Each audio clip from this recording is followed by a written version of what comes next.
বিষয়টি অদ্ভুত শোনাবে, কিন্তু ভাব এবং ভঙ্গিতে যে ইঙ্গিত পাওয়া গেল, মানুষ এমন কথা কেন বলবে না? না, বিষয়টি এমন নয় এটি আওয়ামী লীগের লোকজন বলছে। বরং আমরা দেখেছি যে বিএনপি কিংবা জামায়াতের অনেক সমর্থকই বিষয়টি নিয়ে আলোচনা শুরু করেছে। বিষয়টি হলো জামায়াতের বিএনপি বিরোধিতা নাকি লোক দেখানো। মানে সবকিছুই নিজেদের মধ্যে আলোচনা করে ঠিক করার প্রশ্নটি সামনে আসছে। আলোচনায় যাওয়ার আগেই বলে রাখি, আপনার কি মনে হয় এই বিষয়ে জানান আমাদের। পলিটিক্স অ্যান্ড বিয়ন্ড এ এ বিষয়ে কথা বলবো আজ। সাথে আছি আমি তরিকুল ইসলাম সৌরভ। সংসদের প্রথম দিন থেকে কাল পর্যন্ত মোট ১১৭টি অধ্যাদেশের ৯১টি বিল পাস হয়েছে এবং জনগুরুত্বপূর্ণ বিষয় নিয়েও কথা হয়েছে। জামায়াত এবং এনসিপি জোটের জন্য এই সংসদের প্রথম পর্বটি ছিল ধরতে গেলে শিক্ষানবিশ অবস্থায়। বিরোধিতা যে করেনি তা কিন্তু নয়, কিন্তু প্রপারলি সেটা কতটা হয়েছে এ নিয়ে প্রশ্ন আছে জনমনে। সেটার বাইরেও সবচেয়ে গুরুত্বপূর্ণ পয়েন্ট হলো জামায়াতের সরকার ঘেঁষা অবস্থানের বিষয়টি। দেখুন, সংসদে মাত্র ৬ জন নিয়ে এনসিপিও যতটা প্রভাব রাখতে পারছে, জামায়াত কিন্তু তা পারছে না। বরং আমরা দেখেছি জামায়াতের নেতাদের পরাজিত মুখ। সংসদের বিরতিতে সরকার এবং বিরোধী পক্ষ যেভাবে একাকার হয়ে যায়, কিংবা সংসদের বিরতিতে প্রধানমন্ত্রীর রুমে যেভাবে বিরোধী দলীয় নেতা বসে থাকেন, মনে হয় নিজেরাই বিরোধিতা কেবল উপরে কেবল ছল। এখন বলতে পারেন, একটা ভালো সম্পর্ক থাকলে অসুবিধা কি?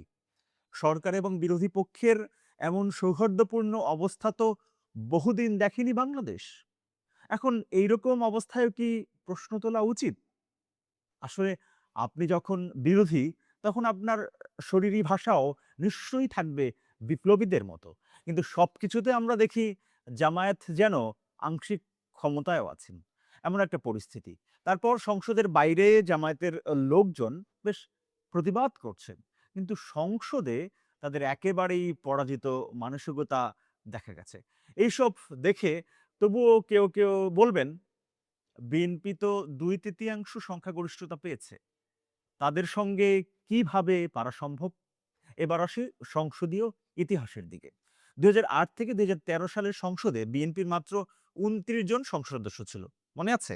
ব্যারিস্টার মওদুদ আহমেদ, জয়নাল আবেদীন ফারুক, আন্দালিব রহমান পার্থ কিংবা শহীদুদ্দিন চৌধুরী অ্যানিরা যখন ফ্লোর নিতেন, তখন পুরো সংসদ থরথর করে কাঁপত। সৈয়দ আশরাফি পাপিয়া কিংবা রেহেনা আক্তার রানুদের সেই তেজ মনে থাকার কথা।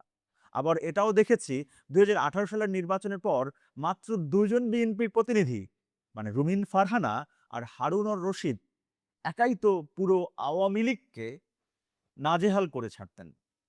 স্বয়ং শেখ হাসিনাকেও তাদের বক্তব্যের কাউন্টার দিতে নামতে হতো। আর এখন জামায়াতের বর্তমানে সংসদ সদস্য ৭৮ জন। নিজেদের পক্ষে কোনো বিষয়ে না আনতে পারলেও নিজেদের অবস্থান প্রপারলি জানানো তো যায় আসলে। সংসদে স্পিকারের অর্ধেক সময় গেল তাদের রেওয়াজ শেখাতে।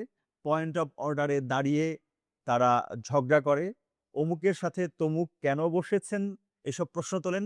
সকাল বিকাল ওয়াকআউট করা ছাড়া আর কিছু করেছে তা আমাদের মনে পড়ছে না। এসব নিয়েও মানুষের মনে খটকা লাগে। আসলেই কি প্রতিযোগিতা করার মতো অবস্থায় জামায়াত নেই? নাকি কেবল বিএনপির সাথে আতাত? আওয়ামী লীগের প্রশ্নে এই ২ দল আবারও এক হয়ে যাবে এমন কথাও আছে। এখন সংসদের ন্যায্যতার প্রশ্নে কেবল বিরোধিতা করছে। সামনের দিনগুলোতে নিশ্চয়ই এই ইস্যুর দিকে আমাদের নজর থাকবে। ভালো থাকুন, সুস্থ থাকুন। থাকুন নিউজ হাবের সঙ্গে। মহান মুক্তিযুদ্ধের চেতনা এবং বাংলাদেশপন্থী স্বাধীন সাংবাদিকতায় আপনিও হতে পারেন অংশীজন। নিউজ হাবের প্রচেষ্টাকে এগিয়ে নিতে যে কোনো পরিমাণ সহায়তা পাঠাতে পারেন নিচের দেয়া নম্বরে।